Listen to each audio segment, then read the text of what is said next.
지금 전국에서 문재인을 봐주게 하기 위한 것이 아니었나 이런 생각이 들어요. 구체적으로 아마 저 이재명이는 조금 보낼 것 같아. 이재명 보냅니까? 네, 이재명은 보낼 것 같고요. 오늘도 저 검찰청 앞에서 카퍼레이드 하고 오다 보니까 좀 늦었습니다. 그 저 국회의사당 앞에 들려서 이렇게 오다 보니까 늦었는데 그렇게 우리는 부정선거를 막았으면 네. 그런 일이 벌어지지 않았을 건데 부정선거를 안 막았기 때문에 그런 거 아닙니까? 그렇죠. 맞아요. 그러니까 문재인 세력이나 좌파 세력들을 일정 부분 저 윤석열 대통령이 양정철하고도 친했다고 했지 않습니까? 양정철이 네네. 그런 얘기는 여기 많은 숫자가 이제 그동안 다치게 됩니다. 예.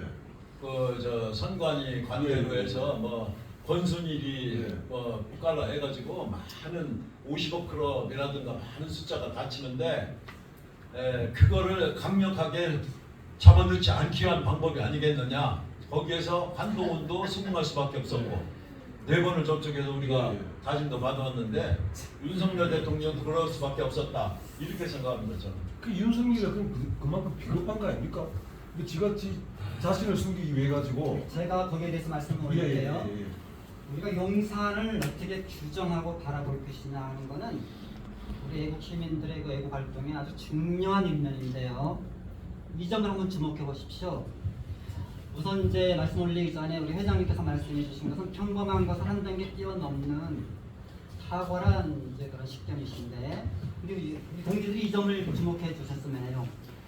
미국의 대통령 현직 트럼프까지도 트럼프가 어떤 사람입니까? 그의 성격이나 지도력이 그 미국이라는 나라가 어떤 나라예요? 그러나 미국 대통령 현직에 있었지만 좌파들의 공세에 의해서 쫓겨난 거예요.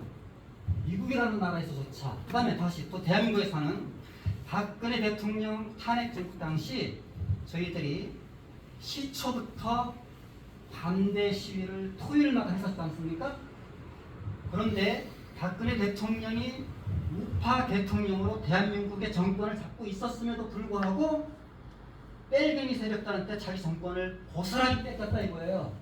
그리고 문재인이 정권 잡고 나서 방송이 저쪽으로 넘어간 게 아니고 박근혜 대통령 현직 때 이미 대한민국의 언론과 교육기관, 경찰 이런 것들이 다 넘어갔거든요. 자, 그럼 대통령이라고 하는 박근혜 대통령은 우파 애국 대통령이 현직의 절대 권력을 가지고 있음에도 그렇게 됐다 이거예요. 그러면 이거 용산을 지금 어떻게 바라보느냐 하는 건 중요한 문제 아닙니까? 그러니까 트럼프나 박근혜 대통령 예를 보더라도 대한민국이 이명박 대통령 때도요. 사실 유력한 그 친구들이 대통령 앞에 가서 왜 좌파 세력들을 척결하지 않느냐, 대한민국 운명을 당신 생각하느냐 했을 때 이명박 대통령이 불가능합니다. 어마어마한 그 뿌리를 뽑을 수는 불가능합니다. 저는 중도로 가야 살아남겠습니다. 대한민국과 제가 이런 얘기를 했었습니다. 그러니까 그때 부른 노래가 뭐였죠? 네? 삼각산 가서 부른 노래.